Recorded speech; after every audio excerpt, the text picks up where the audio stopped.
एक जंगल में एक बरगद का पेड़ था। उस पेड़ पर एक कौवा रहता था। कौवा बहुत ही चालाक चतुर था। एक दिन की बात है, उस पेड़ के नीचे काल घूम रहा था। काल को देखकर कौवा ने पहचान लिया कि लगता है कि आज मेरा मौत है। और कौवा बहुत ही उदास हो गया, क्योंकि कौवा अगमजानी होता है, आगे और पीछे का बात बहुत अच्छी तरह से जानता है। इसलिए अपने काल को वह तुरंत ही पहचान लिया और बचने के उपाय सोचने लगा।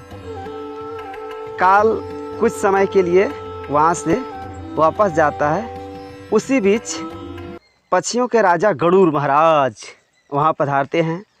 कौवा को देखा उदास बैठा हुआ है।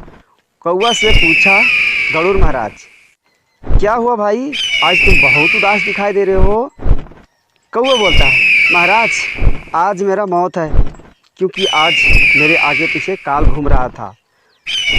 गरुड़ जवाब देते हैं, काल चिंता मत करो तुम, मैं तुमको यहाँ से इतना दूर पहुँचा दूंगा कि काल का पाप भी तुम्हारे पास नहीं पहुँच सकता है।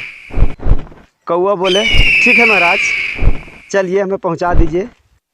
गरुड़ महाराज कौवे को अपने पीठ पे बैठा करके 7 समुंदर पार एक पहाड़ के किनारे नदी के तालाब के बगल में उसको पहुंचा दिया। बोला तुम यहीं रहो और खाओ, चिंता मत करो, काल का बाप भी यहाँ नहीं आएगा।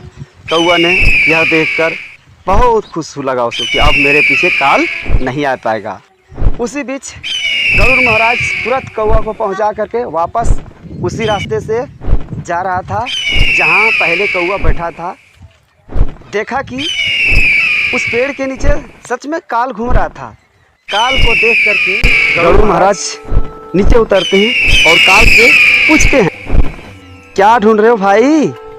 बोला क्या बताएं, एक कौवा बैठा हुआ था यहाँ, उसका आज मौत था, लेकिन कौवा तो नज़र नहीं आ रहा है। गरुड़ महाराज जवाब देते हैं, महाराज आपका बाप भी उसको खोज नहीं पाएगा, मैं उसको कहाँ पहुँचा दिया आपको पता है क्या। पूछते हैं, कहाँ बता दीजिए ज़रा। तो गरुड़ महाराज बोलते हैं, बताने से क्या फ़ायदा, जब वहाँ आप जा ही नहीं सकते हैं। तो गरुड़ महाराज बोलते हैं, एक बार तो आप बता दीजिए, मैं बस कहाँ पहुँचाएँ ताकि जान जाए। गरुड़ महाराज जब जवाब देते हैं कि मैं उसको यहाँ से दूर 7 समुंदर दक्षिण दिशा में पहुँचा दिया, बस आप सोचते रहिए, बैठते रहिए। इतना सुनने के बाद काल बहुत खुश हुआ और गरुड़ महाराज को धन्यवाद कहा और बोले, महाराज आपने मेरा काम आसान कर दिया। गरुड़ महाराज आश्चर्य से पूछा, क्या आपका काम मैंने आसान कर दिया। काल बोलते हैं, महाराज उसका मौत वही जहाँ पहुँचाए ने वहीं था। मैं सोच रहा था कि मैं किस तरह से इस कौवा को मैं वहाँ पहुँचा दूँ ताकि मैं उसका मौत बन करके वहाँ सांप बन के डस लूँ। यह बात सुन करके गरुड़ महाराज को बहुत पछतावा हुआ और पछताते वहाँ से उड़ के चले जाते हैं बेचारे कौवे।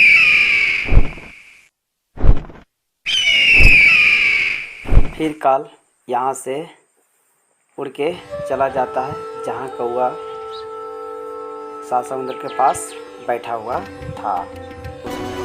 और समुद्र के पास जाने के बाद वहाँ मगरमच्छ का रूप धारण करता है। जैसे कौवा जल में उतरता है तो मगरमच्छ उसको मिटा देता है। इस प्रकार से कौवा की मौत हो जाती है। इससे यह पता चलता है कि मौत कभी भी हो सकती है।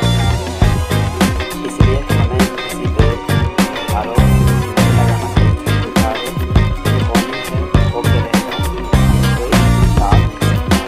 इसलिए आप सभी दोस्तों मिल के रहे। मनुष्य बड़ी भाग से मनुष्य तन पाते हैं। मनुष्य का संजो कर रखे, तन को बचा कर रखे, अच्छे कामों में लगा।